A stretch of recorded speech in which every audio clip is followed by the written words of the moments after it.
Numerical करेंगे normality मोलेरिटी के ऊपर। चैप्टर चल रहा हमारा some basic concept of chemistry. Numerical आपके सामने है। क्वेश्चन है, if we dissolve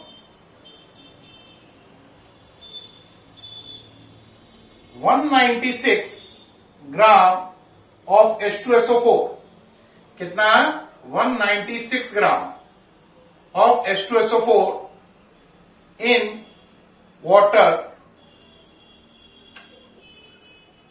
to form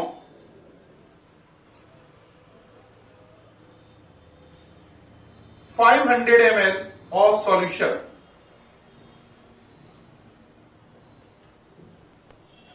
then find out। क्या फाइंड आउट करना है? Then find out number 1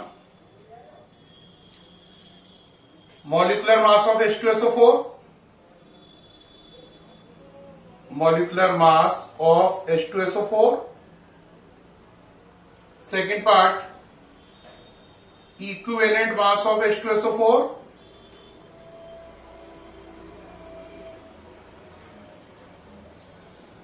third, mole of H2SO4। fourth, gram equivalent of H2SO4, gram equivalent of H2SO4। fifth, molarity। sixth, normality। क्या कह रहा है इस question में? कह रहा है अगर 196 ग्राम H2SO4 को पानी में घोलकर 500 ml सॉल्यूशन बनाया गया तो उस सॉल्यूशन में 6 चीजों के आंसर दो। क्या क्या? मॉलिक्यूलर मास बताओ H2SO4 का, उसका इक्विवेलेंट मास बताओ, मोल बताओ, ग्राम इक्विवेलेंट बताओ, मोलेरिटी बताओ और नॉर्मेलिटी बताओ उस सॉल्यूशन की। तो बेटा 196 ग्राम H2SO4 को पानी में घोलकर 500 ml सॉल्यूशन बनाया गया है, उसमें ये 6 चीजें आपको पता करनी है। इससे आपको मोलेरिटी, नॉर्मेलिटी सारे टर्म अल्ट्रा क्लियर होने वाले हैं। आप क्वेश्चन को नोट कर लें, सामने से हट गया हूं मैं। अगर मुझे देखा जाए तो ये मालूम है H2SO4 196 ग्राम है और 500 ml सॉल्यूशन है, पानी में घोला गया है। ठीक है, एक एक करके मैं सारी चीजें इसमें से कर रहा हूं। अब बात आती है कि सर इसमें निकालना क्या क्या है और गिवन क्या क्या है। तो बेटा 196 ग्राम क्या है? H2SO4 का वेट, यानी कि WB गिवन है। वॉल्यूम सॉल्यूशन का VS 500 ml गिवन है। और आपको निकालना क्या क्या है वो देखें। मॉलिक्यूलर मास ऑफ H2SO4 यानी कि MB निकालना है। इक्विवेलेंट मास ऑफ H2SO4 यानी EB निकालना है। मोल ऑफ H2SO4 यानी NB निकालना है। ग्राम इक्विवेलेंट ऑफ H2SO4 निकालना है। Gram equivalent EQWT of H2SO4 निकालना है। मोलेरिटी निकालनी है यानी कैपिटल M निकालना है। नॉर्मेलिटी निकालनी है यानी कैपिटल N निकालना है। ये क्वेश्चन को हमने ऊपर पूरा नोट कर लिया, हमें क्या निकालना है, कैसे करना है। अब करना शुरू कर रहे हैं। ये हटा रहे, देखो भाई, पहली बात मॉलिक्यूलर मास निकालना है। क्या निकालना है? मॉलिक्यूलर मास किसका? H2SO4 का। चलो बच्चों निकालो, पहला पार्ट करो। मॉलिक्यूलर मास H2SO4 को हम लिख सकते हैं H प्लस S, 4 O हैं, 1 2 3 एंड 4। H के ऊपर 1H1 16S 32 8O 16 8O 16 8O 16 8O 16। आप इन सबको जोड़ दो जो ऊपर ऊपर लिखे हैं। जोड़ो भाई, जोड़ना आता है, जोड़िए। चलिए भाई, कितना हो गया?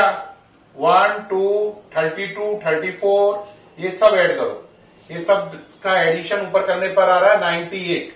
तो इसका मॉलिक्यूलर मास हो गया 98।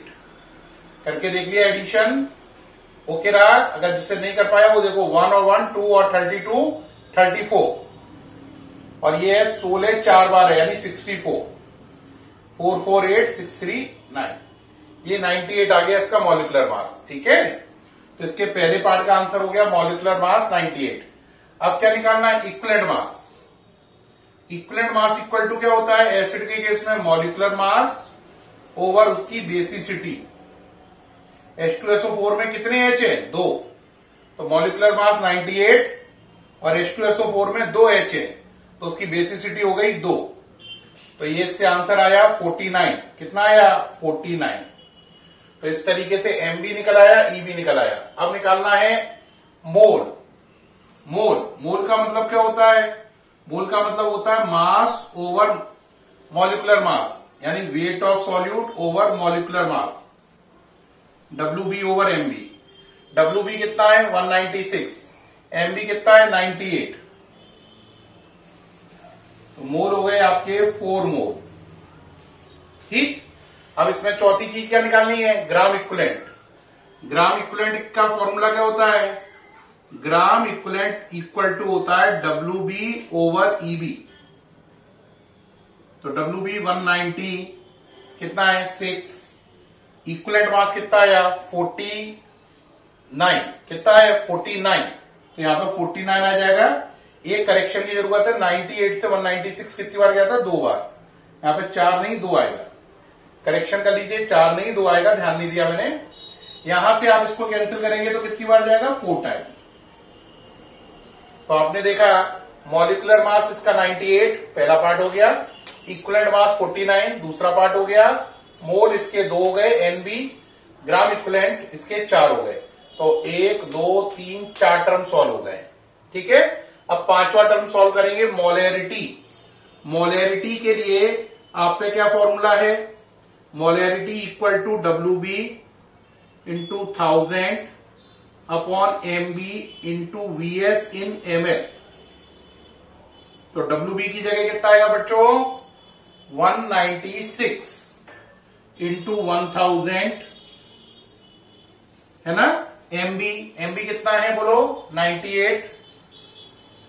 वॉल्यूम सॉल्यूशन का कितना है? 500 ml। तो यहां से आप सॉल्व कर लीजिए, 500 से ये 2 बार जाएगा है ना, और 98 से ये भी 2 बार जाएगा। 2 2 जा 4 मोलर। तो इसकी मोलेरिटी 4 आ गई है। अब बच्चा कहेगा मोलेरिटी 4 आ गई सर, बहुत अच्छी बात है। अब लास्ट नॉर्मेलिटी बता दो। नॉर्मेलिटी यहां पे कर दे रहे हैं जगह बना के। नॉर्मेलिटी का फॉर्मूला बोलो, WB into 1000 upon EB into VS in ml। लगा दो बेटा। WB कितना है? 196 इंटू 1000।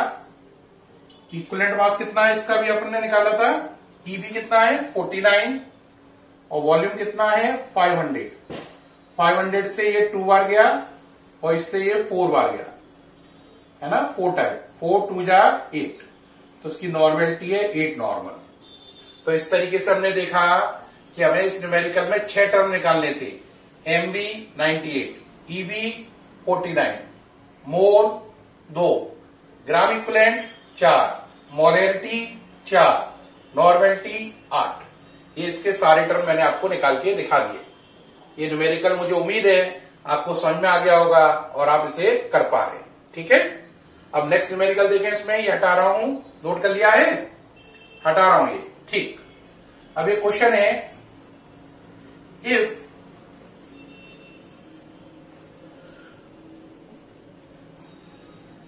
देखिए भाई क्वेश्चन शुरू करें। नेक्स्ट क्वेश्चन है, if the मोलेरिटी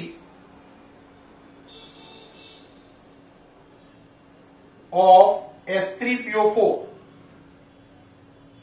is 2, then find out its normality. Find out its normality. देखो बेटा, एसिड के केस में नॉर्मेलिटी मोलेरिटी में एक रिलेशन और भी होता है। क्या होता है वो रिलेशन? क्या होता है वो? होता है normality equal to molarity into basicity. ये फॉर्मूला किसके लिए वैलिड है? आंसर एसिड के लिए। और बेस के लिए क्या होता है? बेस के लिए होता है normality equal to molarity into acidity. याद रखना, उल्टा होता है। एसिड की बेसिसिटी होती है और बेस की एसिडिटी होती है। ठीक है। तो अभी यहां पर ये क्या है, एसिड है H3PO4 फॉस्फोरिक एसिड, तो ये फॉर्मूला यूज करेंगे, इसको छोड़ दे रहे हैं, ये आगे काम में आएगा बेस के केस में, तो इसे छोड़ दे रहा हूं मैं अभी। तो देखिए भाई, नॉर्मेलिटी निकालनी है, मोलैरिटी कितनी है, मोलैरिटी है 2। अब H3PO4 में H कितने हैं, 3, कितने हैं 3।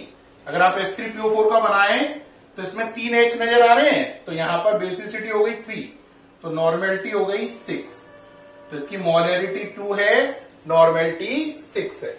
ये बात नोट कर ली।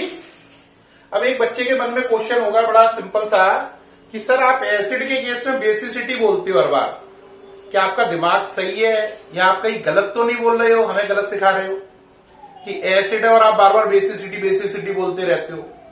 बेटा मैं बिल्कुल आपको सही बता रहा हूं, आप कंफ्यूज मत होइए। इसके लिए मैं ऐसा एग्जांपल दे रहा हूं जिससे आपको बात बिल्कुल क्लियर हो जाएगी। देखो ये लिख लिया है, हाँ देखो ऐसा होता है, आपको कोई भी एसिड है उसकी बेसिसिटी चेक करनी है। क्या चेक करनी है, बेसिसिटी। तो अगर आपको एसिड की बेसिसिटी चेक करनी हो तो उसका स्ट्रक्चर बनाओ, उसके अंदर जितने H OH ग्रुप के फॉर्म में, वो उसकी बेसिसिटी है। कितने H OH के रूप में है एसिड में, वो उसकी बेसिसिटी है। जैसे मैंने बोला H3PO4 है, इसकी बेसिसिटी मैंने कितनी बताई आपको, आंसर बताई 3। आपने सोचा सर ने 3 क्यों बताई, कुछ बच्चों को लगा होगा बेसिसिटी 3 H देखे, नहीं, आप इसका स्ट्रक्चर बनाइए। इसका स्ट्रक्चर है, इसके स्ट्रक्चर में H 3 है और जो 3 H है वो 3 OH के फॉर्म में। तो किसी एसिड के स्ट्रक्चर में, रिपीट, किसी एसिड के स्ट्रक्चर में जितने H OH के रूप में होते हैं वो उसकी बेसिसिटी कहलाती है। किसी एसिड के स्ट्रक्चर में जितने H OH के रूप में होते हैं वो उसकी बेसिसिटी कहलाती है। तो देखो जरा, इसमें H3PO4 एसिड है, इसमें 3 H और वो तीनों H OH के फॉर्म में, तो इसकी बेसिसिटी कितनी हो गई 3। और OH ग्रुप आपको मालूम है किसमें मिलते हैं, बेस में, इसीलिए बेसिसिटी बढ़ आ रहा है। OH ग्रुप किसमें मिलते हैं, बेस में। तो किसी एसिड के स्ट्रक्चर में जितने OH ग्रुप होते हैं, किसी एसिड के स्ट्रक्चर में जितने OH ग्रुप होते हैं, या यूं कह लो किसी एसिड के स्ट्रक्चर में जितने हाइड्रोजन, जितने H OH की फॉर्म में एग्जिस्ट करते हैं, वो उसकी बेसिसिटी होती है। तो आप साफ देख रहे हैं इसकी बेसिसिटी कितनी है, 3 है। ओके रहा। अभी बच्चा कहेगा सर H2SO4 की बताना जरा, आप H2SO4 की कैसे बताओगे, भाई कर ले भाई, H2SO4 का स्ट्रक्चर बना लो। इसमें 2 H है, कितने H है, 2, ठीक, और दोनों H जो हैं वो OH की फॉर्म में है, ये रे। तो इसकी बेसिसिटी कितनी हुई, 2। तो इसकी बेसिसिटी 2 हुई। अब एक बच्चा कहेगा सर एक एग्जाम्पल और दीजिए, बेसिसिटी और अल्ट्रा क्लियर हो, अब समझ में आना शुरू हो गई है। हाँ बेटा एक एग्जाम्पल लो, ऑक्सैलिक एसिड। देखो इसमें अल्ट्रा क्लियर होगी। इसमें H कितने हैं, 2 इधर है और 4 पानी के अंदर है, ठीक। आप इसका स्ट्रक्चर बनाइए, C double bond OH, C double bond OH dot 2H2। तो इसमें ये 2 OH हैं ये, तो इसमें हाइड्रोजन तो 1 2 और 2 4, 1 2 और 2 2 4, 4 ये और 5 6 हाइड्रोजन है। लेकिन OH के फॉर्मेट में कितने हैं, 2। तो इसकी बेसिसिटी 6 नहीं है, इसकी बेसिसिटी 2 है। यानी कि इसका इक्विवेलेंट मास इसके मॉलिक्यूलर मास का आधा होगा। आप इसका मॉलिक्यूलर मास निकालें 126 आएगा, इक्विवेलेंट मास आप इसका निकालेंगे तो आंसर हो जाएगा 63।